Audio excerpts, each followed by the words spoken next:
자, 이번 이야기는 시청자 이쌤님께서 이야기를 들려주실 겁니다. 또 처음 참여를 하시는 거다 보니까 많이 또 긴장을 하고 계실 텐데 여러분들도 많은 응원 부탁드리고요. 어떤 일들을 겪으셨는지 들어보도록 하겠습니다. 네, 안녕하세요. 이쌤님. 예, 안녕하세요. 많이 긴장되셨죠? 아우, 마음 좀 가라앉히려고 네네네.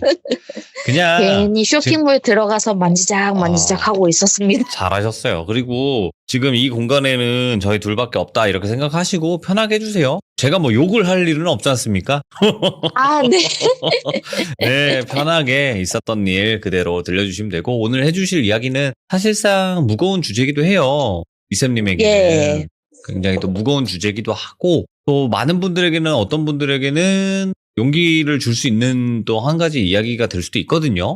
반대로 생각을 하면. 네, 저도 도이비님이 얘기해 주신 것처럼 네. 어느 분들한테는 참 무거운 얘기이기도 하겠지만 어느 그죠. 분들한테는 용기를 주신다는 말씀에도 공감을 하는 게 사회복지 쪽 계열에서 제가 종사를 하고 있습니다. 네. 정말 저한테 일어났던 일이 저도 기막힌 우연이라고 생각은 하는데 이 이야기를 들으시면서 이제 마냥 무섭고 못 믿을 얘기라기보다는 이런 이면도 있다. 사회복지 쪽에서 이렇게 소외된 계층에서는 이런 이면도 있다. 그런 정도로 좀 생각을 하시고 가볍게 들어주시는 얘기가 되었으면 좀 좋겠습니다. 감사합니다. 그 뜻이 저희 시청자분들에게 잘 전달이 될 거라고 저는 믿어 의심치가 않습니다. 자, 그러면 바로 출발을 해보도록 할게요. 렛츠고! 길이입니다. 이쌤이에요!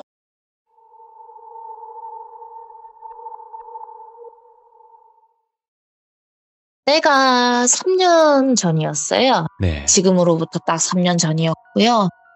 저는 현재 20 후반대에 접어들었고 네. 사회복지 관련 일에 일찍부터 종사를 했었어요. 근데 제가 막 이렇게 공무원이나 그런 건 아니고 사회복지 중에서도 사회복지를 기반으로 하는 여러 재단들이 있고 저는 그중에 중독 관련해서 속한 곳에 있습니다. 이 일을 업으로 삼았고 삶으로 삼았기에 직업의식 자체도 굉장히 강한 편이고 여기까지는 이야기해도 제가 사생활 노출이 안 되니까 괜찮을지 모르겠는데 제가 만난 환우분들은 알코올 및 약 중독에 관련된 환자분들이십니다. 오호, 예. 그래서 그분들이 안 좋은 선택을 하시거나 혹은 또 중독에 빠지는 것을 막기 위해서 상담사로서 한창 경력을 쌓아 나가고 있었을 때 이야기고요. 이 얘기를 하려면 일단 저희 가정사부터 얘기를 드려야 될 것 같은데 저희 아버지께서 대장암을 앓으셨어요. 대장암을 앓으셨는데 그때 당시가 겨울이었고 겨울 딱 이렇게 돌입하는 때 아버지께서 대장암 2기 말을 진단을 받으셨습니다. 네. 그래서 집안이 말 그대로 풍비박산이 났고 엎친 덕친 격으로 사업도 망하면서 굉장히 집안 자체가 망가져 버렸어요. 네. 그러면서 아버지가 상태가 너무 안 좋아지시면서 의사 선생님께서 마음의 준비를 하라는 말까지 들었었을 때 일어난 일입니다. 이사를 갔었어요. 정말 가진 돈이 없어서 당시 지역까지는 밝힐게요. 경기도 시흥에 갔어요. 시흥이 지금은 막 발전되어서 여러 가지 네. 신도시 들어오고 그러지만은 당시에는 정말로 시골 동네였어요. 그 예전에는, 그죠? 예, 예전에는 정말 논이랑 밭밖에 없었고 지금도 저희 부모님이 예전에 사셨던 그 집은 논이랑 밭밖에 없어요, 주변에. 그 흔한 편의점 하나 10분 걸어가면 나오는 거리고 그래서 밤이 되면 나가지 말라고 할 정도로 앞주면은 막 어둠의 세계 일을 하시는 그런 분들도 사시고 네. 하여튼 그런 집에 처음 이사를 갔습니다. 저희 가족이 이삿짐 센터를 부를 돈도 없어서 그냥 몇 안 되는 살림을 박스에 이렇게 옮기고 4층 빌라였어요. 굉장히 허름한 빌라요. 옆방 공실이었고 저희가 401호에 들어간 거예요. 401호, 402호 이렇게 있었고 밑층은 301호, 302호 이렇게 그러니까 한 층에 두 가구밖에 없는 4층 빌라의 맨 위층에 올라갔었거든요. 네. 부모님이 지내실 안방이랑 저랑 동생이 지낼 옆방 그리고 화장실밖에 없는 낡은 18평? 좀 안 됐던 것 같아요. 정말 좁았습니다. 화장실까지 합쳐서 18평이었으니까요. 이삿짐을 옮기다 보니까 한층 옮기고 쉬고 한층 옮기고 쉬고 그렇게 해서 체력이 다 소진이 돼서 가족들은 널브러져 있는데 저 혼자서 어느 정도 짐 정리를 해야 되니까 안방에 네. 좀 들어갔거든요. 그러면서 여기저기 둘러보고 하는데 벽지도 많이 까이고 문틀도 많이 까이고 내가 봤을 때도 좋은 집은 아니다. 왜냐하면 부동산 주인이 계약을 할 당시에 굉장히 후다닥 해버리셨어요. 저희는 싼 매물이니까 그냥 급처한다는 얘기에 듣고 돈 없으니까 지금 가진 것도 다 경매에 내몰리고 그 직전이니까 네. 그 집을 선택을 한 거였는데 그러면서 저희 집의 처지를 딱 이렇게 실감을 하면서 아버지도 아프시고 난 한창 사회복지 이 길이 맞는가 고민을 하고 있는 가운데 나는 어떻게 해야 되나 하면서 안방을 좀 바라보고 있었는데 문이 그때 콱 닫혔거든요. 누가 닫았는지는 모르겠어요. 워낙 외풍이 잘 들어오는 집이라 바람이 그런 걸 수도 있고 아니면은 이제 뭐 남은 짐을 옮기다가 그럴 수도 있었겠다고 생각을 했습니다. 저는 하여간에 문이 닫혀서 하고 나가려고 문을 여는데 문이 안 열리는 거예요. 당황해서 이거 잠금 장치 있나? 아니면 저는 이제 저랑 5살 차이 나는 남동생이 있어요. 동생이 밖에서 잠갔나? 모르고 잠가버렸나? 해서 가족을 불렀거든요. 열어줘. 잠겼어. 그러니까 어머니가 이것도 뭐 너는 이렇게 일하느라 바쁘고 뭐 한데 하면서 투덜거리면서 문을 딱 열려고 하시는데 야 밖에서도 안 열린다? 그러시는 거예요. 덜컥덜컥 하는데. 그래서 딱 문을 보니까 문 안쪽에 잠금 장치 누르는 게 제 쪽에 있더라고요. 그러니까 제 쪽에서만 잠글 수가 있는 거예요. 근데 제 문은 열려 있거든요. 그거 누르는 것밖에 없고 그것도 안 눌려 있다. 그러니까 다시 해봐라 다시. 알았어. 그래서 다시 눌렀다 빼고 돌려봐도 문이 안 열리니까 엄마 여는 구멍 없어요? 열쇠 넣고 돌려봐요. 열쇠. 그랬는데 열쇠 넣는 구멍이 있는데 그 자체가 막혀 있어. 그러니까 그냥 열쇠 넣는 구멍 흉내만 내는 것 같아. 잠금이 안에서만 되는 것 같은데 너 장난치지 말고 빨리 나와. 그랬는데 그때는 진짜 무섭다는 감정보다는 지쳤다는 느낌이 컸어요. 예. 하루 종일 엘리베이터로 없는 빌라로 짐 옮기고 이사시센터 부를 돈도 없어서 몇 층 옮기고 다시 몇 층 옮기고 체력은 바닥이지 너무 짜증이 나서 문고리를 신경질적으로 제가 막 덜컥덜컥 하면서 이게 왜 안 열리는 문까지 짜증나게 하고 내가 잠근 게 아니라니까 하는데 갑자기 띵 하더니 눈앞이 기립성 저혈압 있는 분들은 아실 거예요. 이렇게 갑자기 앉았다가 일어나면 눈앞이 무슨 노이즈 끼는 것처럼 화면에 찡 했다가 다시 돌아오는 느낌이 있는데 현기증 같이. 이번엔 네네 맞아요. 네. 그렇게 했는데 이번에는 반대로 제 눈앞에 노이즈가 찡 하고 끼더니 그냥 제가 그대로 쓰러진 거예요. 근데 쿵 하면서 제가 문에 부딪혔나 어쩌나 했는데 그 충격으로 문이 열린 것도 같아요. 근데 어머니가 갑자기 문을 열고 폭 들어오시면서 세상에 이슬마 그러면서 저를 딱 이렇게 세우시는데 눈앞이 흐려지는데 제가 그 상태에서 서러움밖에 안 느껴지는 거예요. 갑자기 너무 울면서 어머니를 붙잡고 읍수를 하면서 왜 그랬어? 왜? 나를 왜 여기 가뒀냐고. 나를 왜 여기 가뒀어? 그러면서 너무 화가 났어요. 근데 그게 약간 이상한 느낌이 있잖아요. 이게 제가 환자분들 상담을 하다 보면 저희가 네. 동화되는 느낌을 느끼기도 해요. 흔히 막 가족 때문에 너무 힘들어서 술 마셨습니다. 딸아이가 이렇게 가출을 하고 하면 그 환자분의 상태에 동화되어서 진짜 이분이 그럴 수도 있겠구나. 진짜 나 같아도 술 마셨겠다. 그런 느낌. 근데 그 감정이 내 거는 아닌 거를 내가 분명히 알고 있는 느낌. 그 느낌이 있거든요. 근데 그 느낌이 딱 드는 거예요. 누군가의 감정이 저한테 느껴졌다는 말이 맞을 것 같아요. 굉장히 슬프고 서럽고 화나고 정말 화났어요. 정말 증오라고 해야 되나. 외롭고 힘들고 강렬한 원망. 그러다가 끝이는 너무 화나다가 그게 순식간에 싹 하고 사그라들면서 죽이고 싶다는 사고가 눈에서 살짝 근데 자식이 부모를 죽인다니 말도 안 되지요. 근데 제가 더 이의가 없었던 거는 어머니를 평소에 원망하거나 어머니가 저한테 못해주신 부분이 전혀 없었고 저희 모녀는 사이가 항상 좋았었거든요. 근데 그 죽이고 싶다는 느낌이 살짝 마음속에서 눈에 치켜 뜬 거예요. 근데 제가 이게 일을 하면서 학문적으로 항상 궁금한 부분이 있었어요. 청소년 친구들을 상담을 할 때 뭐 이렇게 남을 해하고 싶어요. 이런 상담을 하거나 아니면 성인분들 이렇게 상담할 때 그런 얘기가 나왔을 때 그 감정은 과연 어떤 감정일까? 사람을 죽이고 싶다는 감정은. 그래서 이제 범죄 심리학까지 파고들고 그랬었거든요. 네네. 근데 아무리 읽어봐도 느낌을 이해를 못하겠어서 그걸 제가 그때 순간에 딱 느껴본 바로는 정말 그냥 안 되겠다. 죽여버려야겠다. 이 사람 안 죽이면은 내가 못 산다. 그리고 죽여가지고 잡힌다고 해도 내가 이것보다는 더 낫다. 그러니까 정말 그냥 쉽게 그 다음부터는 죽일까? 죽여버릴까? 뒤처리나 뒷수습이 이렇게 되겠지? 결국은 경찰에 붙잡힐 거야? 근데 뭐 어떻게 말하면은 정당방위라고 받아줄지도 모르고 이런 정말 그 무미건조한 생각들이 머릿속에서 확 스쳐 지나가는 거예요. 예.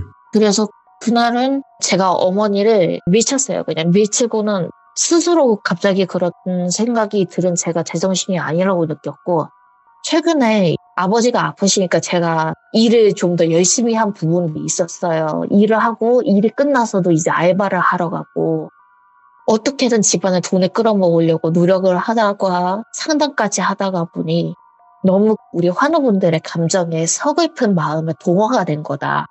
그래서 내가 지금 어머니를 원망하는 마음이 생겨나서 내가 지금 착각을 한 거다. 나 이거 정신과 가야 된다. 그래서 진짜 그날 밤은 어머니 곁에도 안 갔어요. 어머니한테 가면은 제가 무슨 짓을 할지 모른다는 생각에 작은 방에 들어가서 동생도 너 엄마랑 같이 자라고 오늘은 엄마 옆에서 자라고 하고 저 혼자 틀어 박혀서 밤이 지새운 다음에 출근을 미루고 정신과를 찾았거든요. 원래 사회복지 관련 계열은 정신건강의학과에서 매번 정신상태 점검을 주기적으로 받기를 권장하는 편입니다. 그렇다고 들었어요. 예. 환우들을 상담을 하면서 그 환우들에게 감정을 동화시키는 경우가 많으신 상담자분들도 계신데 그럴 경우 우울감이 전이되기도 해요. 제가 돌비님께 막 이렇게 저 이래서 우울하고 저래서 우울하고 이러면 돌비님도 이 사람이랑 계속 있으면은 나까지 우울해지는 것 같아. 이런 감정을 받으실 때가 있으셨을 수도 있을 거예요. 당연히 그렇죠.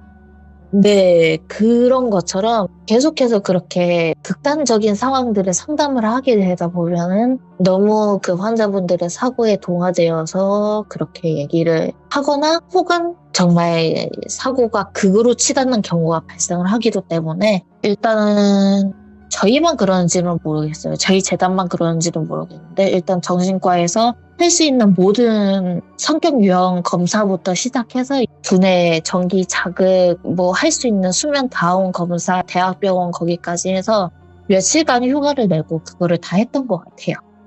근데 결론적으로는 정신과에서는 그 모든 검사에 대해서 아무런 문제도 나오지가 않았었어요. 제 돌발 행동에 대해서도 그래서 스트레스 환우분들의 상황에 너무 몰입한 나머지 몸이 지친 극한의 상황에서 그게 폭발한 게 아닐지 딱 그 정도로만 얘기를 하셨어요. 그렇게 별거 아니다라는 투로 얘기를 하셨고 저도 그 얘기를 듣고 안심을 했어요. 안심을 하고 가족들한테 이래 해가지고 내가 그때 그런 마음이 들더라. 그래서 정신과를 이렇게 며칠간 휴가 내고 갔던 거고 그러면서 어머니한테는 무릎을 꿇고 사과를 드렸고 이제 아빠도 끝을 바라보고 있고 너도 그런데 오죽하겠냐 그러면서 이해를 해주셨거든요. 문제가 있는 건 아닐 거다. 그래 문제가 있는 건 아니에요 엄마 하고 제가 이제 정상적으로 직장으로 복귀를 했어요. 네. 직장으로 복귀한 날에 출근 시간대부터 퇴근 시간대까지 기분이 너무 좋았어요. 상담도 잘 풀리고 오늘은 뭐 주어지는 그런 서류도 별로 없고 서류 처리할 것도 별로 없고 제 밑에 후배들도 잘 해주고 있고 너무너무 기분이 좋았고 게다가 정시 퇴근 흔하지 않은 그래서 집에 돌아오는 길에 제가 원래는 돈을 아끼려고 버스를 탔었는데 그날은 기분이 너무 좋으니까 안 타던 택시까지 탄 거예요. 예. 근데 택시를 타고 딱 집에 가고 있는데 어머니한테서 전화가 걸려왔어요. 받았는데 여보세요 엄마? 그러니까 밑에 집에서 항의가 왔다는 거예요. 어린애가 뛰어다닌다고 아주 콩콩대는 소리가 하루 종일 울려가지고 내가 처음에는 그럴 수도 있지. 이사 와서 신나나 보다 하고 몇십 분, 몇 시간 참았는데 아니 하루 종일 이건 아니지 않냐고. 아니 무슨 멍멍이를 키우냐고. 조용히 좀 해달라고 올라와서 문을 두들기셔가지고 그러셨대요. 밑에 집 분이. 근데 제 동생은 그날 집에 없었거든요.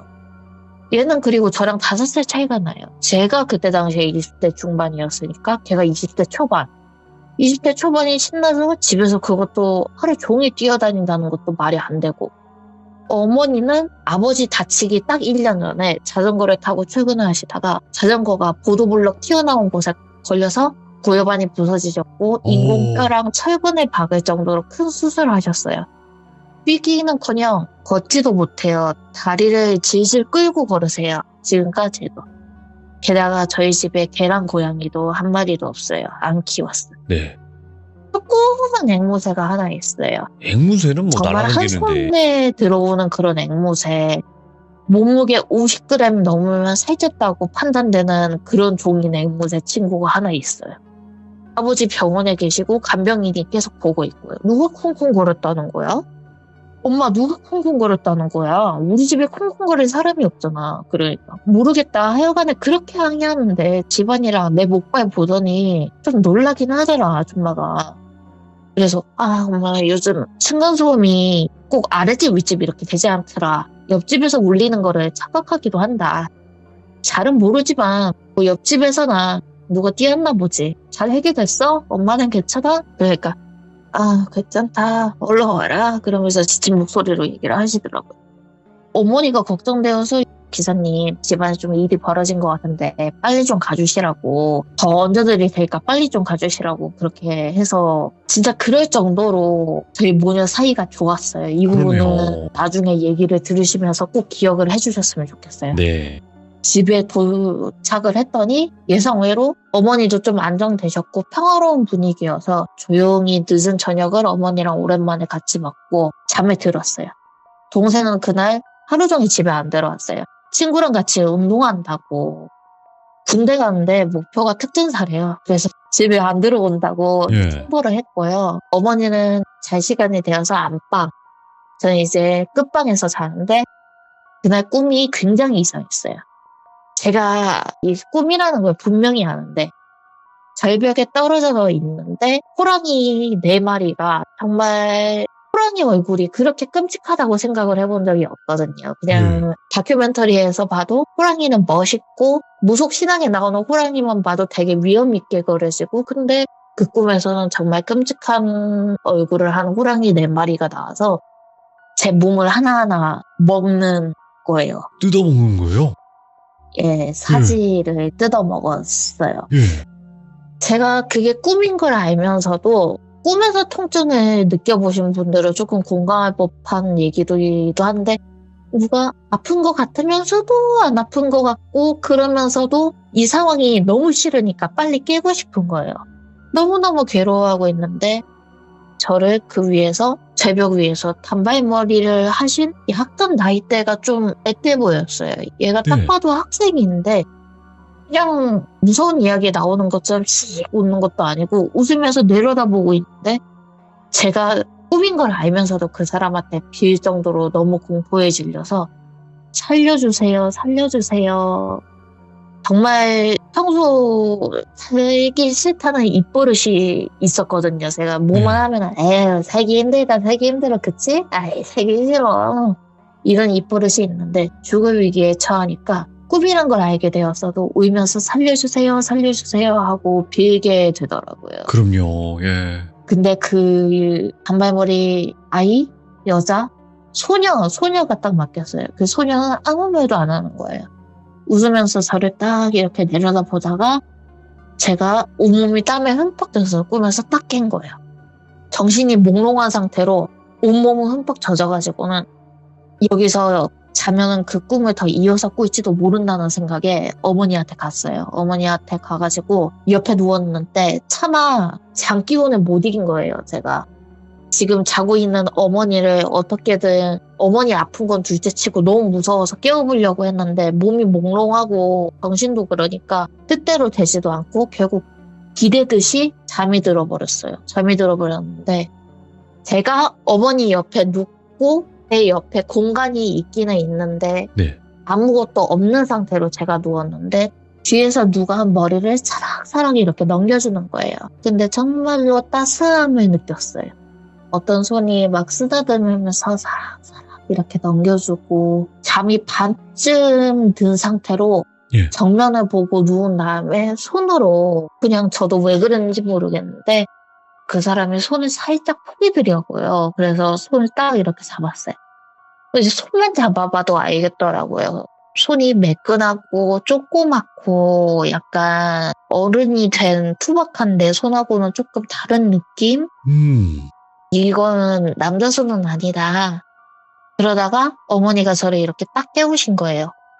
그때 어머니가 계속 뭐 하면서 일어났는데 손에 아직도 그 감촉이 남아있는 채로 옆을 살짝 보니까 정말 꿈결에 내가 잠에서 덜 깬 건지 약간 그 단발머리 친구 모습이 살짝 보이는 듯 안 보이는 듯. 근데 제가 일어난 뒤에 어머니 얘기를 들어보니까 어머니가 저를 깨우신 거는 제가 어머니를 이렇게 잡고 잤대요, 손을.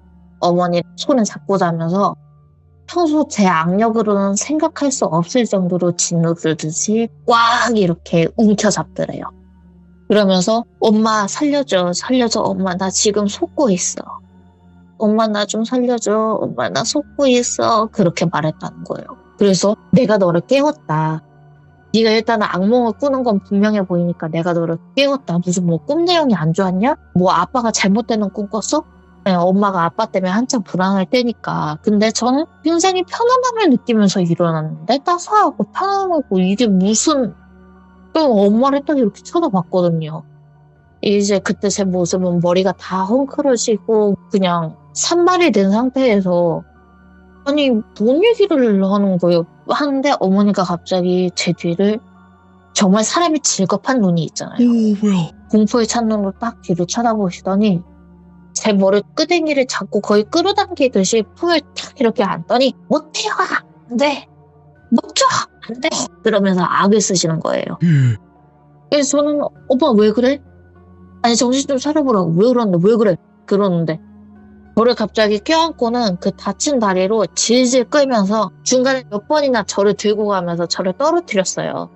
근데 저도 걸을 의지가 없었거든요. 당시에 생각해보면 이상하게 이렇게 끌고 나가면 내가 딱 일어서가지고 엄마를 잡고 뭔 일이냐고 붙들고 말해야 맞는 건데 근데 저를 잡은 손은 놓지를 않고 계속해서 머리끄댕이라도 잡아서 집 밖에 던져놓은 거예요. 던져놓고 문을 탁 닫아버리고 막 숨을 몰아쉬면서 우유를 하시는데 저는 갑자기 또 그 와중에 집안에 혼자 남은 새가 걱정이 되는 거예요. 앵무새가. 그래서 엄마 일단은 구구도 꺼내자. 일단 꺼내오자. 지금 뭔 일인지 내가 지금 하나도 모르겠으니까. 근데 엄마가 들어가려면 저를 딱 막으면서 동생한테 연락하고 구구 꺼내와야 된다. 와. 너 들어가면 안 된다. 그러니까 뭔 소리냐 지금. 아니 지금 꺼내와야 된다. 지금 나를 꺼내왔으면 구구도 꺼내와야 된다. 그때까지만 해도 진짜 엄마가 왜 그러는지 모르겠던 거예요. 저는. 그렇지. 정말로. 예. 근데 어머니 손을 뿌리치려고 하는데 다리를 저시면서도 사람이 시금땀난 손으로 제 얼굴을 밀치고 저보다 힘이 없는 50대 여인의 손인데도 제 얼굴에 막 밀쳐지고 그럼 나랑 같이 들어가자. 그러고는 이제 그 집 비밀번호를 부들부들 떠시는 손으로 하나 이렇게 누르면서 띠로리 문이 열렸습니다 하니까 천천히 들어가시는 거예요. 저를 자기 뒤에 팍 숨기고는. 그래서 그 방 가까이는 가지도 못하게 하고 너 거기 딱 붙어 있어 한 다음에 그냥 자기가 다리를 저시니까 차라리 딱 엎어지셔가지고는 세장 그거 조그매요 진짜로. 그 세 장만 낚아채듯이 해가지고는 그걸 들고 다시 그 다친 다리로 가자고. 그래서 도축해서 일단 이렇게 해서 나갔어요. 나갔는데 나는 집안이 그 순간까지도 너무너무 따스하게 느껴지는 거예요. 근데 구구를 데리고 나오는 와중에 저는 아무런 일도 없었다고 생각을 했거든요. 예. 어머니는 무조건 미층 아주머니한테 내려가서 재워달라고 해야 된다고 하셨어요. 그래서 예. 새벽에 문을 두드려가지고 문을 열어달라고 재워달라는 기함을 펼쳤는데 어머니 얼굴이 워낙 사색이니까 이분도 놀라가지고 일단은 들어오라고 한 거예요. 예. 근데 무슨 일이냐고 물어봐도 아무도 대답을 안 해주고 저는 뭔 일인지 모르고 네. 새는 이제 겁먹어가지고 구석에 자기 침대에 쪼그려 숨어있고 어머니는 식은땀에 젖어가지고 숨만 몰아쉬고 예. 그래서 연락을 뒤늦게 받은 동생 놈도 왔어요. 여기서 저희가 짚고 넘어가야 될 게 네. 저희 가족이 기독교예요. 이유가 예. 아버지의 어머니께서 위암으로 고생을 하셨어요. 아버지가 초등학교 때. 당시 이용하던 무당이 아버지한테 굿을 하면 아버지 어머니가 나을 수 있다고 한 거예요. 위암이. 돈을 거기에다가 다 쏟아부었는데 돌아가셨대요. 그래서 이 세상에 귀신은 없다. 오직 유일신 하나님뿐이다. 네. 그런 아버지 사상을 따라서 기독교였던 어머니가 그날 밤에 사색이 돼가지고 외할머니한테 연락을 해서 외할머니가 아시는 무당집으로 갔어요. 아버지한테 뭐 알려지든 말든 상관없다고. 엄마 급하다. 이거 아빠가 알게 되면은 아빠 병세만 더 깊어진다. 아빠 충격받는다. 엄마 이게 말이나 돼. 외할머니가 전남에 사세요.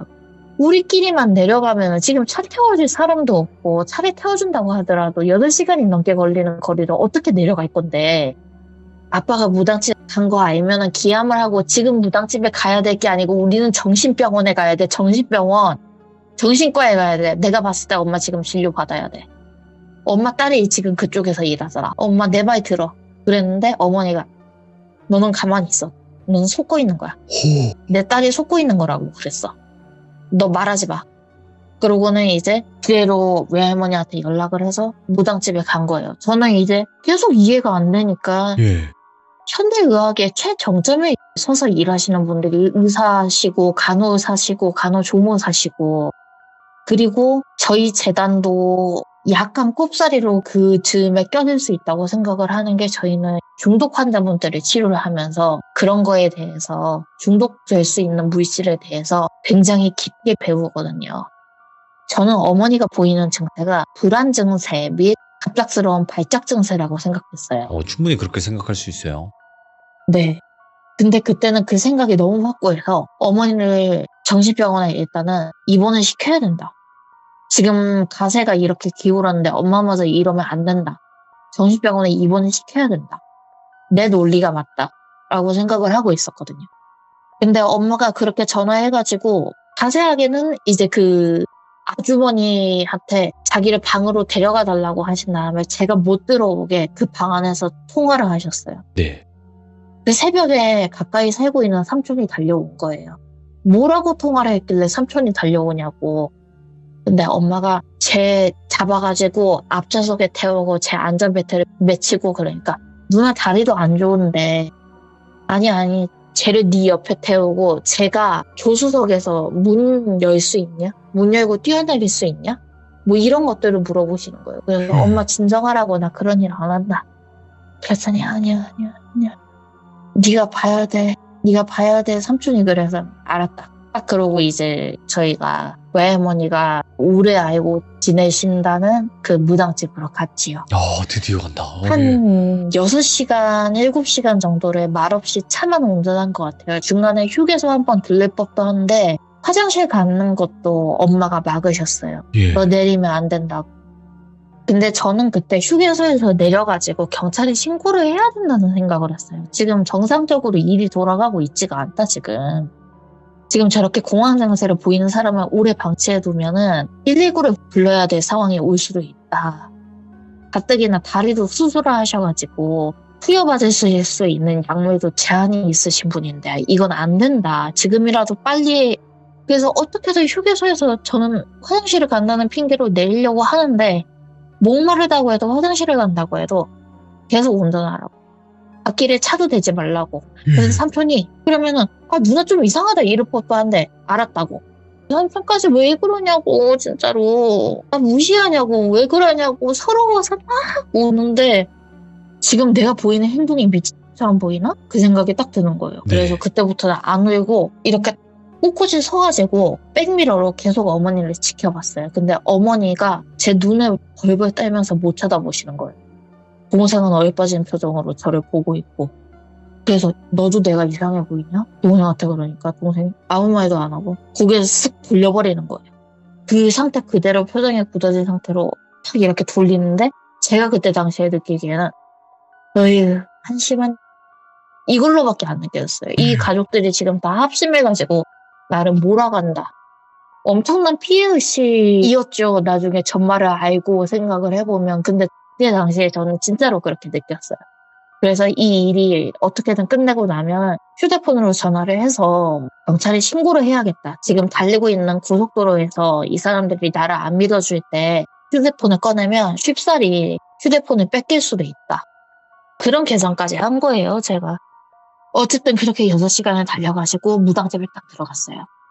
새벽에 운전을 해서 오후에 도착을 했을 거예요. 예. 햇볕이 화창하게 비치는 오후였는데 무당집이라 그래서 뭐 막 신산도 그려져 있고 신랑 화려하고 막 이런 거를 상상을 했어요. 돌비님 라디오 보면 알지만 일러스트 나오는 신당들 보면 되게 화려하고 그렇잖아요. 그렇죠. 사당들이나. 네네. 근데 이분은 그냥 1층 가옥, 그것도 비싼 부자들이 사는 집 말고 평범한 가옥집에서 저희를 맞아주시는 거예요. 근데 저희 3명이 그냥 엄마, 동생, 저 이렇게 앉고 네. 삼촌은 이제 밖에서 문 지키고 있으라고. 그래서 이게 또 나가서 신고하기는 글렀구나 그랬는데 그분이 갑자기 저한테 이름이 뭐라고 그러셨죠? 그래서 이쌤입니다. 그랬더니 이쌤 먼저 얘기해보세요. 다른 가족분들 말고 이쌤 먼저 얘기해보세요. 예. 그래서 어머니가 아니 선생님 그러시면 안 된다고. 지금 제 말을 먼저 들으시면 하는데 아니 가만히 있으세요. 이쌤 먼저 얘기해야 돼요. 이쌤 먼저 얘기해보세요. 그래서 저는 이때가 기회다 싶어서 열변을 토했지요. 이 모든 일이 스트레스 때문에 가족이 이렇게 동시다발적으로 스트레스를 받는 일도 존재를 한다. 아버지가 돌아가실지도 모른다는 공포, 가난해진 집안에 대한 힘들, 이런 것들에 대한 스트레스 상황에 패닉에 처한 것이라고 대답을 했어요. 네. 근데 그분이 웃으시면서 그렇군요. 그렇게 생각하는군요. 그렇죠. 스트레스 상황에 와서 패닉이 왔고 그렇죠. 무속신앙으로 해결하려는 건 말도 안 되지 않냐고. 네, 그렇죠. 자, 그럼 제가 지금 선생님 얘기 다 들었어요. 그럼 어머니 얘기해보세요, 이제. 그랬는데 제가 듣기에 너무 충격적인 얘기가 나온 거예요. 어떤 걸? 어머니가 이제 울면서 얘기를 하시는데 문이 잠긴 날이랑 제 뒤를 보신 날 그 2개를 얘기를 하셨는데 이사 첫날 이제 문이 잠긴 날 정말 열쇠 구멍도 없고 안에서 잠금 장치가 되어 있는 거 확인했던 터라 엄마는 짐을 옮기시면서 확인을 하셨대요. 네. 잠금 장치가 이렇게 누르는 방식으로 안에서만 잠금이 되는 걸로. 네. 그래서 제가 장난을 치나 싶어서 화가 엄청나게 나셨다고 합니다. 그래서 문고리를 잡으면 돌리면 열어지는 구조인 것도 알고 있었대요. 문고리를 잡고 장난하지 말라고 딱 돌리려는데 문고리랑 방문이 좀 차갑더니 찬 바람이 훅 에워싸는 느낌? 그래서 겨울이라 외풍이 드는구나. 4층이라서 여기에 있으면 애 얼어 죽겠다. 지금 갇힌 게 거짓말이 아니구나 싶어서 문고리를 돌리셨는데 갑자기 초인종이 띵동 띵동 하고 울리더래요. 저는 초인종이 울린 기억이 없어요. 여기서부터 제가 막 무당 아주머니한테 뭔 초인종이 울렸냐고, 나랑 계속 문 안 열렸다고 얘기하지 않았냐고. 근데 가만히 계세요. 가만히. 어머니 계속 얘기하세요. 이쌤 말대로 어머님이 미치신 거면 어머니 얘기도 들어봐야죠. 지금 상태를 봐야 되니까요. 그렇죠? 어머니 계속 얘기하세요. 그러니까 인터폰을 일단 누구세요? 했는데 인터폰이 낡은 폰이라서 밖에 가면은 찌직거리면서 안 보이고 목소리만 들리더라고요. 네. 근데 이제 밖에서 어떤 사람이 얘기를 하더래요. 그거 문 안 열려요? 이런 식으로 띄엄띄엄 얘기가 들리더래요. 그래서 네? 네? 누구세요? 밑에 층이세요? 그러니까 뭐 하다가 열릴 줄 알았는데 그러니까 네? 누구세요? 부동산이에요? 그런데 어머니 머릿속에도 부동산 아닌데? 부동산이 인터폰 안 된다고 미리 언제 줬는데? 전화를 했겠지. 딱 그 생각이 드시더라는 거예요. 그때 잘 됐네 들어갈게요 그러더래요. 그 말이랑 방 함께 방 안에서 쿵 소리가 나고 문이 퍽 하고 열린대요. 그 뒤에 쓰러진 제가 거품을 물고 온몸을 바들바들 떨으면서 넘어져 있었다는 거예요. 발작을 한 게 저였던 거예요. 어머니는 깜짝 놀라서 입에 손가락에 넣어서 기도를 확보를 하고 바로 119에 전화를 하려고 했는데 제가 갑자기 손으로 핸드폰 잡은 손에 딱 잡아채더니 나를 왜 여기 가뒀냐고 소리치면서 어머니를 덮쳤는데 눈동자가 완전히 맛이 간 게 내 딸이 아닌 것 같아요. 와. 그 뒤에 자기가 생각해보면은 그 뒤에 그냥 안심하고 지내는 것도 너무 이해가 안 되더래요. 지금 와보니까. 발소리일 때 그거를 절절하게 겪으셨대요. 그때 그 일을 내가 그냥 지나치고 온 게 도저히 이해가 안 되는 상황이었다는 거를. 본인은 전혀 못 들었는데 밑에 집에서 발소리 들린다고 항의가 오니까 지금까지는 진짜로 층간소음이 옆집으로도 발생을 하나? 하다가 우리 집 옆실은 공실인데? 안 나갔는데? 그 생각에 소름이 돋으셨지만 이날 간병인한테서 전화가 걸려왔대요. 그러니까 무당분이 간병인이 전화 내용을 뭘 했냐고 물어보시더라고요. 어머니가 기억하시기에는 쓸데없는 내용이었다고 답을 하셨어요. 뭐 그냥 잘 지내시냐, 편의점에서 뭐 사려고 한다, 아저씨가 요즘 음료수를 좋아하셔가지고 자주 드신다. 그러니까 다시 네, 계속 얘기해보세요, 어머니. 그러는 거예요. 알겠다는 듯이 고개를 끄덕끄덕 하면서. 저는 보면서 계속 화가 나고 있고, 이게 뭐 하자는 건가 싶고, 빨리 신고해야 되는데, 119에. 하여튼 제가 그날 끔찍한 꿈을 꾸고, 그 호랑이 꿈을 꾸고 옆으로 왔을 때 어머니는 대신 반가우셨다고 해요. 돈 아낀다고 보일러도 취소하느라 틀 정도로 절약하고 살던 저희에게 추위가 더 혼자 있으니까 많이 느껴졌었는데 제가 옆에 오니까 따스하고 반가우셨다고 해요. 근데 제가 아까 전에 말한 엄마 살려줘 나 속고 있어 그 헛소리를 처음에는 정말 조그맣게 속고 있어 나 좀 살려줘 나 좀 막 하다가 가면 갈수록 살려달라는 듯이 애절하게 크게 엄마 나 좀 제발 살려주세요. 나 속고 있어요. 나 좀 제발 살려주세요. 나중에는 소리를 지르더래요. 이건 장난이 아니라고 느끼셔서 저를 깨웠는데 일어나서 제 눈동자를 제일 먼저 본능적으로 딱 살피셨다고 했어요. 그때 눈동자가 기억이 나더래요. 완전히 맛이 갔던 내 딸이 아닌 그 눈동자. 근데 다행히 평소 제 딸의 눈망울이 맞았다고 그랬고 다행이다 하고 안심하다가 보는데 제 어깨 옆에 인간 형체 모습이 싹 보이는데 머리가 짧은 단발머리 여자 모습 제가 봤던 그 모습 그대로가 그 인형만 보였대요. 근데 어머니도 이게 내가 헛거해봤나 아니면 귀신을 봤나 구분이 안 될 정도로 근데 그게 그 아지랑이 같은 게 제 손에 살포시 내려앉듯이 이렇게 제 손을 싹 잡는 것처럼 내려왔는데 그 형체가 순간 웃는다는 생각이 들더라고요.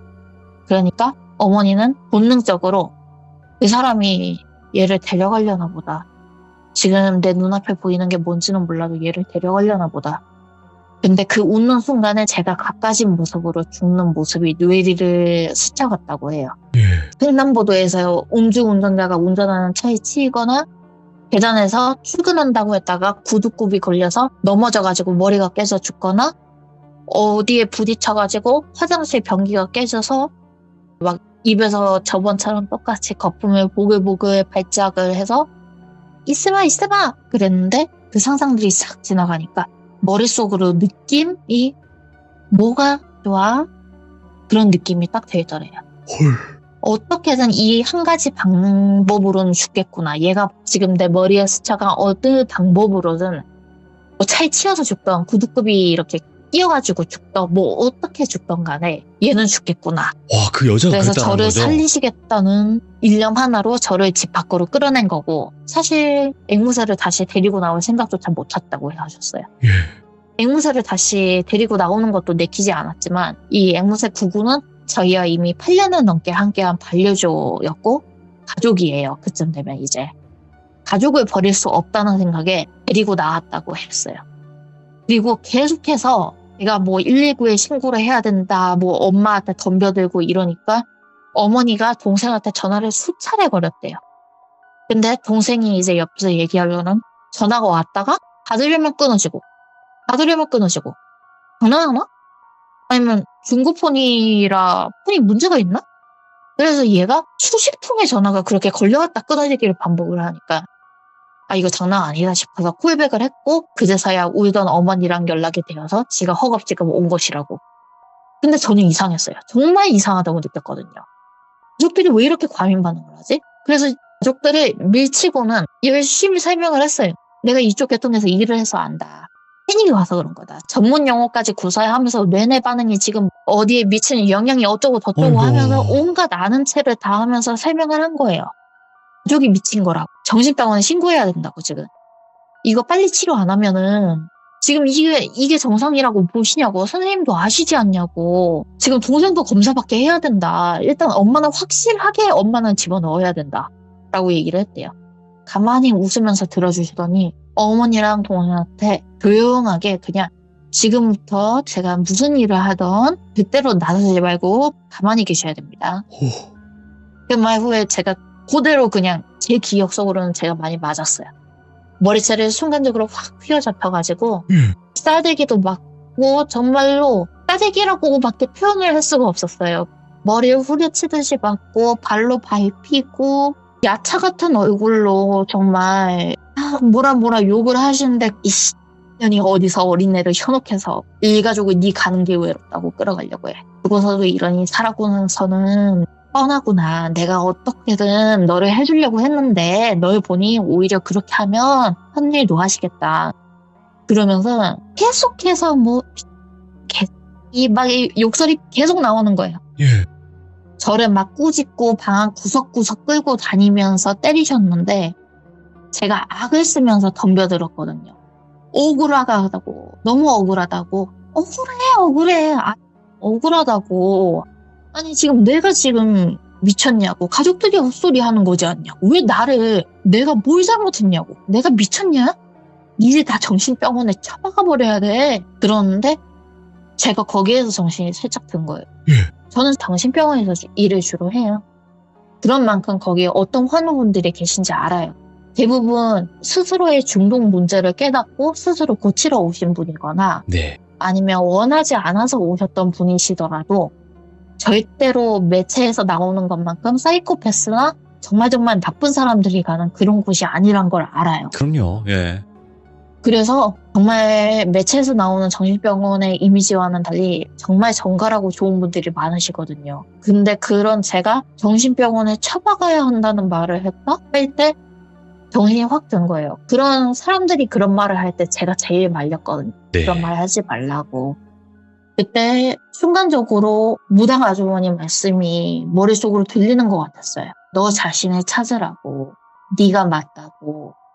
그런 느낌이 들었거든요. 근데 안개 꼈던 머릿속이 약간씩 밝아지는 느낌이 들더니 정신을 차려보니까 그때 내가 정신이 들었다고 표현을 했고 지금까지 그때 제 입장으로 돌비님께 설명을 드렸지만 네. 지금의 제 정신으로 돌아온 건 그때였어요. 그 머릿속이 휙 하고 밝아지더니 선생님 그러니까 무당 아주머니를 제가 막 할퀴고 있었던 거예요. 할퀴던 손들에 힘이 빠지고 선생님 제가 이렇게 할퀴고 때리고 선생님 죄송해서 어떡해요. 아니 제가 왜 이랬지. 너무 죄송해요.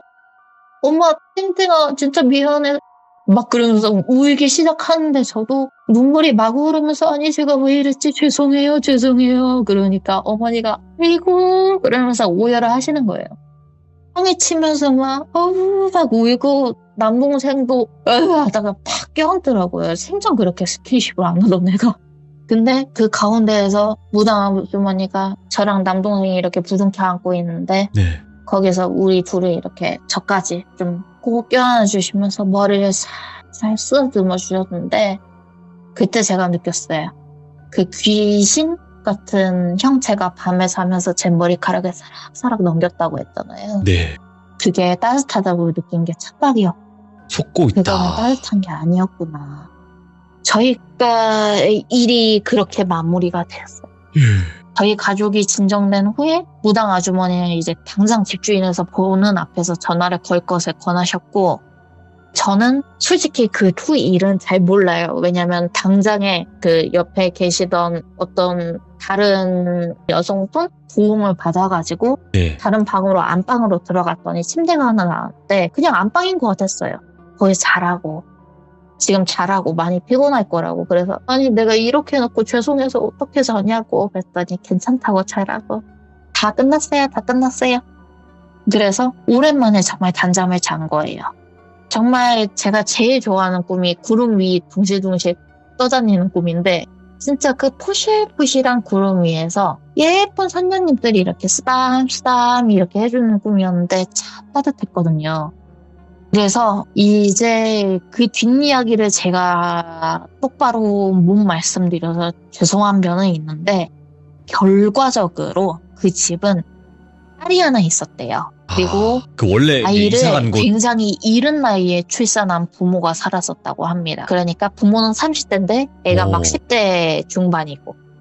근데 딸이 정말 소위 말하는 일진짓 학교에서 누군가를 왕따시키고 괴롭히고 담배 피고 많이 나쁜 짓을 하고 돌아다녔대요. 근데 부모는 그런 딸을 고친답시고 진짜 매체에 나오는 정신병원, 우리가 진짜 오해하고 있는 그 정신병원이 존재를 하기는 합니다. 네. 요즘은 경찰이 다 그런 것을 검열을 하기는 하지만 아직까지도 존재를 하는 곳이 있긴 있어요. 사람들 감옥처럼 가둬두고 인간 취급 안 하고 가축 취급하는 진짜 산골에 있는 데 있어요. 그런 데는 피도 싸요, 굉장히. 근데 그런 곳에 딸을 강제로 입원을 시키고 한 1년여를 넘게 안 풀어줬다고 그래요. 그런 곳에 넣었다가 정신병원에 들어가는 모든 물품은 보호사라는 분이 검열을 해요. 네. 딱 살펴보고 이 물품이 안전한지 안 한지를 살피는 거거든요. 이걸로 혹시 위험성이 커질 수도 있으니까요. 근데 제대로 검열하여 들어오지 않은 물품을 가지고 생을 마감을 했다고 해요. 부모는 근데 그 딸이 급사를 하기 전에도 그리고 네. 급사를 한 후에도 정말 방탕하게 즐기면서 돌아다녔대요. 오히려 그 집 부부가 딸이 죽었는데도 큰 짐 하나 떼버렸다면서 진짜 후련해했다고 이웃이 말해줄 정도로 와. 저희한테 나중에 부모가 그렇게 그대로 그 집에 살다가 어느 날 급사를 했대요. 어쨌든 한날 한시에 어찌 두 사람이 같이 급사할 수 있는지 하는데 아무리 뭔가를 찾아도 참고밖에 생각할 수 없었던 게 창 문틈이나 그런 거를 테이프로 다 막고 유독가스를 한 거예요. 유서도 있었대요. 유서에는 딸은 그렇게 정신병원에 가던 걸 후회한다고 적혀 있었는데 제가 아까 그랬잖아요. 그 집 부부가 딸이 죽었는데도 큰 짐 하나 떼버렸으면서 진짜 후련해했다고 네. 이웃이 알려줬다고. 이게 저희 빌라 앞 빌라에 사시던 분이 증언을 해주신 건데 자기 입장에서는 너무 이상하더래요. 딸이 죽었는데 큰 짐 하나 떼버렸어. 그러면서 클럽 갔다가 뭐 여자는 호스트바 가고 남자는 그런 촌 가고 뭐 이런 완전 방탕한 삶을 살면서 후련해했는데 후회하면서 딸이라니 좀 듣기에도 이상했었지만 네. 유서도 나왔다고 하고 국내도 워낙 좀 시골 동네고 여기서 한 다리 건너면 다 아는 사람인데 싶어서 흉흉해지기 싫으니까 관여하기가 싫었대요, 자기가. 그래서 저희한테 그 집이 그렇게 싸게 팔린 이유도 그런 거였고 이상하리만치 싼 집의 가격에 무슨 사건 사고가 있을 거라고 저희도 생각은 했지만 그때 저희들은 그런 생각을 못할 정도로 몰려 있었어요. 무당 아주머니 말씀으로는 이거를 저는 귀신의 존재를 믿지는 않는데 이런 일을 겪었음에도 불구하고 이건 있죠. 사람 원혼이 눈이 멀어서 원혼이 원망할 대상을 제대로 찾지 못하고 제게 씌는 과정 중 하나였다고 합니다. 네. 부모에게 가진 원한이 컸고 부모를 미친놈으로 만들어 몰아넣어가지고 나중에 부모에게 씌어서 부모를 죽여버리자는 그런 계획까지도 갖고 있었다고 하더라고요. 예. 거기서 제일 이용하기 좋았던 게 저였다고 했어요. 예. 자기랑 똑같은 성별이지 실질적으로 가장이지 상담 관련 일을 하고 전문 과정을 대학에서 이수했지.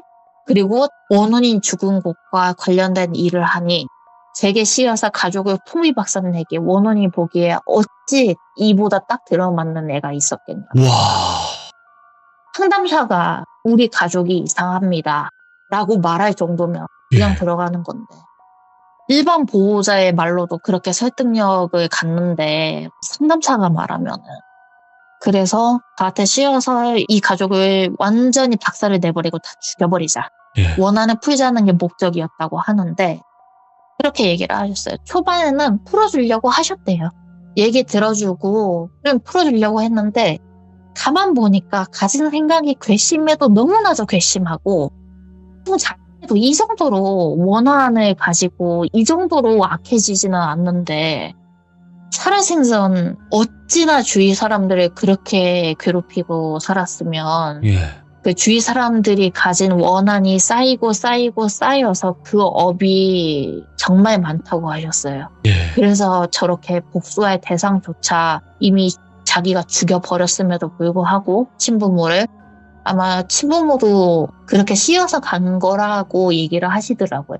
원혼에서 이제 근데 악귀가 된 거네. 예. 예.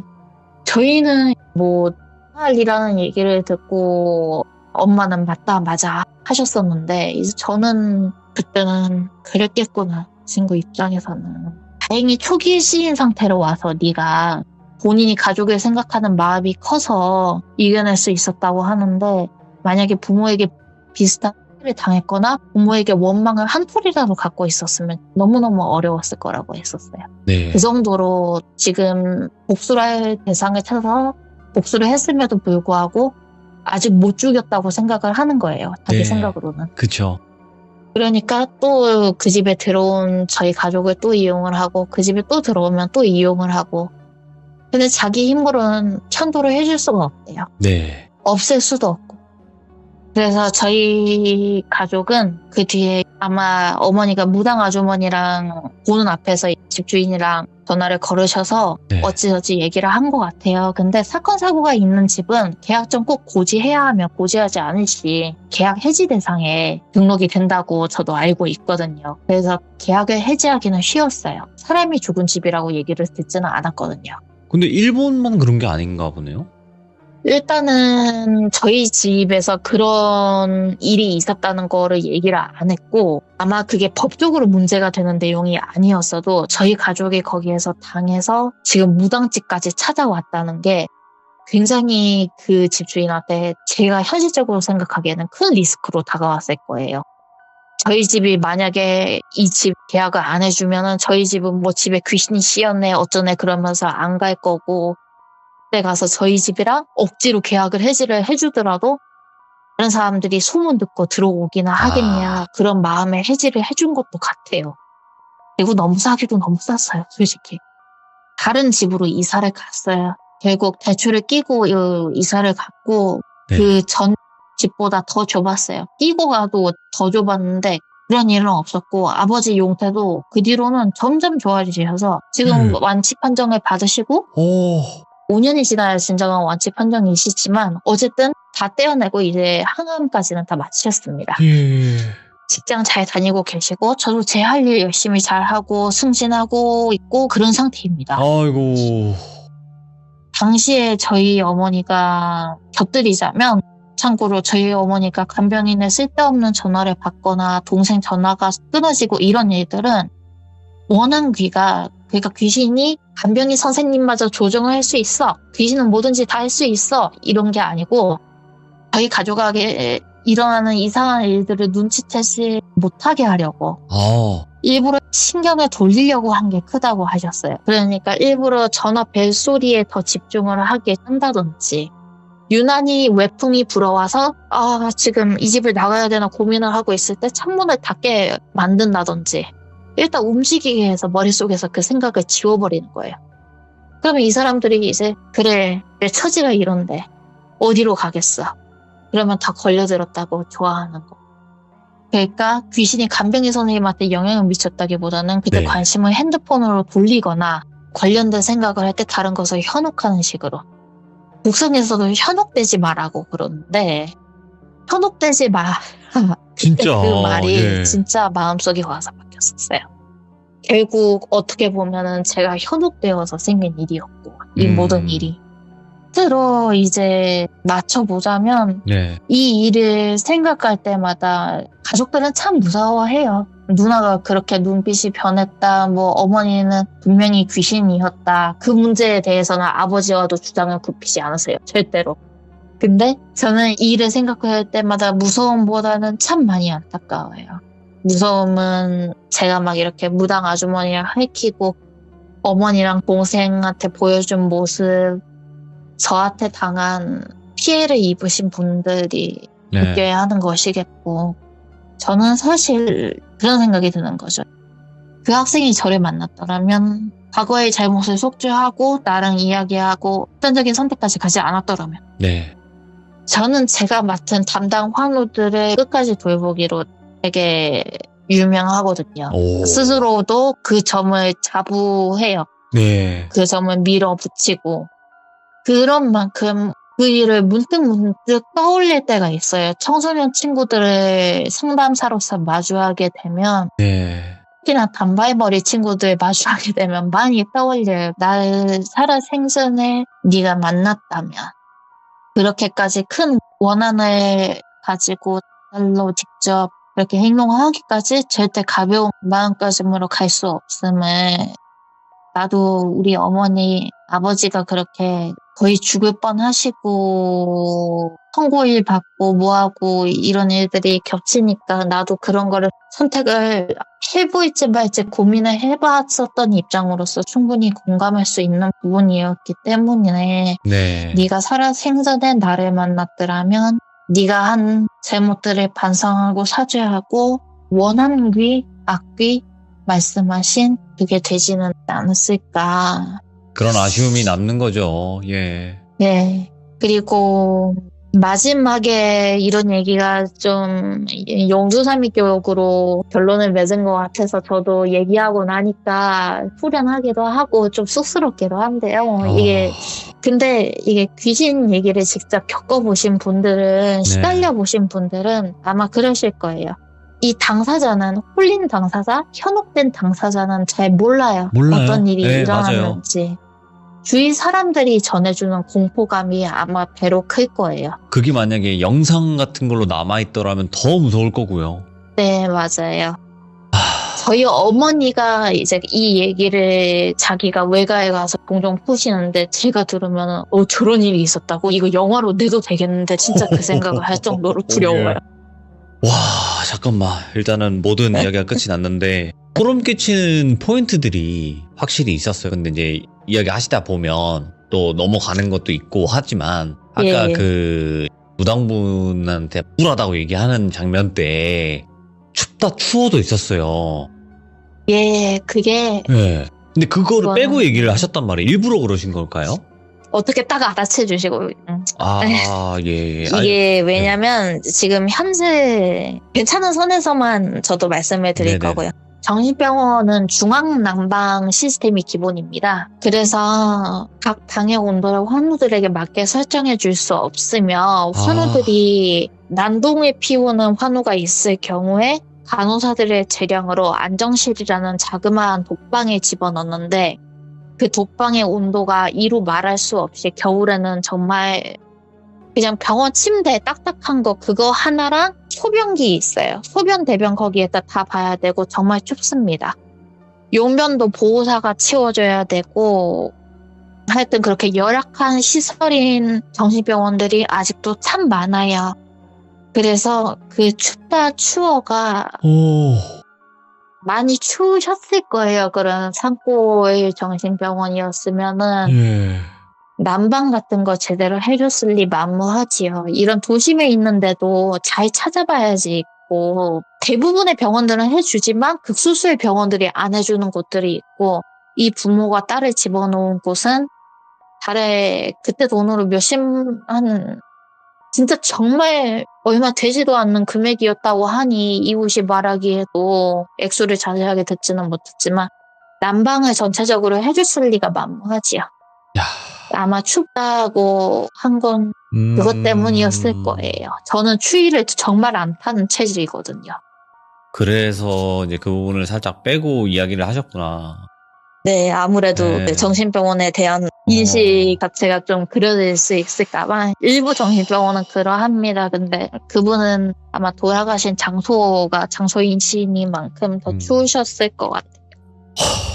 진짜로 어느 정도의 이야기였냐면 제가 지금 사무실에서 방송을 하잖아요. 밖에 춥긴 추울 거예요. 네, 밖에 춥긴 추운데 와, 이야기를 듣는데 한기가 몰려오는 게 느껴지더라니까요.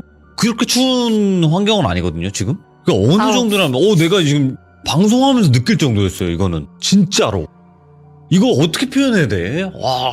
그리고 더 정말로 이거를 이게 제가 이 얘기를 뽀를 하기 전에 네. 어머니한테 그때 제가 어떤 말과 어떤 행동을 했는지 좀 더 자세하게 연락을 드려서 여쭤보고 썼는데 네. 아무래도 그러기를 잘한 것 같다는 생각이 듭니다. 야. 제 입장에서는 전혀 몰랐던 얘기들을 그렇게 들으니까 저도 무섭기는 했었는데 아니, 이게 무슨 정도가 아니라, 와, 막 숨이 막히는 거예요. 이게 양쪽 입장에서 팽팽했거든요. 진짜 팽팽했고, 가족분들 또한, 진짜 왜 그런 것일까? 그러니까, 이쌤님께서 빙의된 건 알고 있었어요. 딱 느낌상, 이야기상.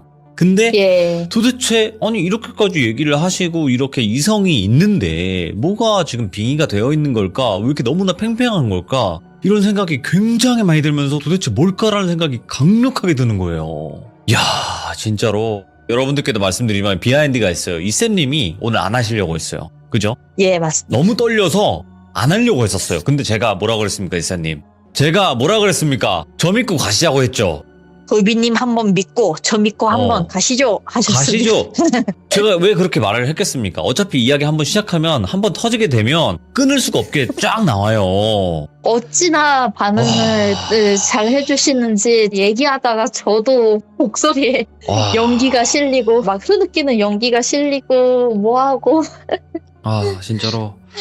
왜 다들 참여하는지 알게 될 거다. 믿고 한번 나 믿고 한번 가자. 그렇게 얘기를 해주셨는데 정말 잘한 것 같습니다. 이게 누구한테 얘기하면은 정말 다들 거짓말이라면서 안 믿어주는 얘기라서 저도 그냥 저는 귀신 같은 거 안 믿어요. 이러고 넘기던 그런 소갈이 하던 문제였는데 이렇게 평소 되게 즐겨 듣던 채널 영광스러운 분이랑 통화까지 하고 아이고, 무슨 말씀이세요? 얘기까지 할 수 있어서 정말 좋은 기회를 찾게 해주셨다고 생각합니다. 아닙니다. 감사합니다. 이런 또 어려운 이야기 들려주셔서 감사드리고 너무 무겁고 무거운 이야기의 주제다 보니까 감히 또 레전드라는 단어를 넣기가 좀 그렇지만 그래도 레전드는 레전드니까 이거는 제가 자부하지만 정말 무서운 이야기였어요. 진짜 중간중간에 메스꺼울 만큼 제가 이 메스껍다라고 느끼는 이야기가 최근 들어 있진 않았거든요.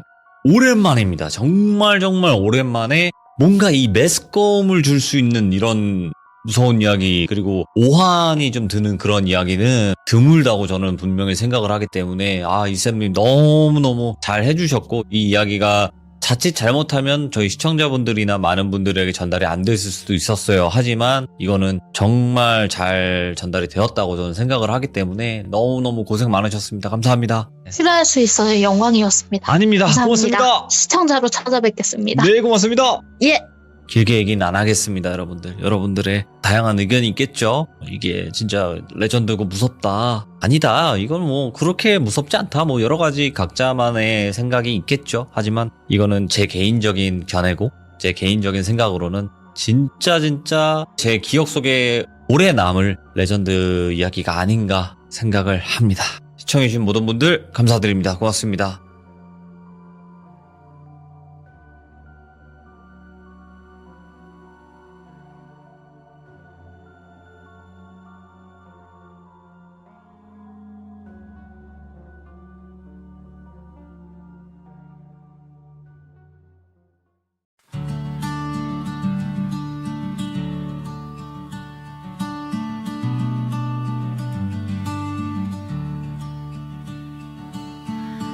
The night was heavy on my skin, a quiet weight I kept within. But then the light began to rise, painting hope across the skies. And every shadow slipped away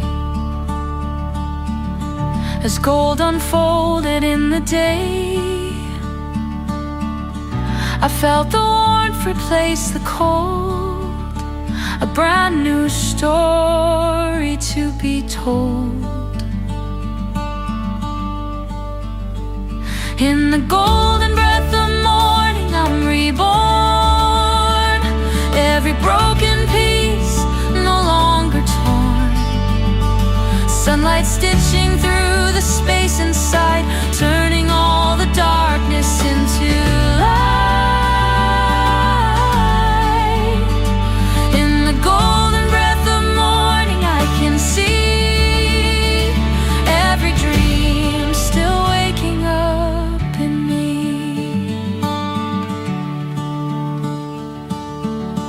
The world is quiet, soft and kind, the gentle peace we rarely find. A whispered breeze across my face reminds me I'm still in the race. And all the doubts I held so tight begin to fade with glowing light. The small things bloom within my chest, showing me I'm truly blessed. In the golden breath of morning I'm reborn, every broken piece no longer torn, sunlight stitching through the space inside, turning all the darkness into light. In the golden breath of morning I can see every dream still waking up in me. If ever shadows rise again, I'll chase the dawn until the end. For every morning brings me home to all the strength I've always known. In the golden breath of morning I stand tall, rising gently after every fall, every ray a promise shining through,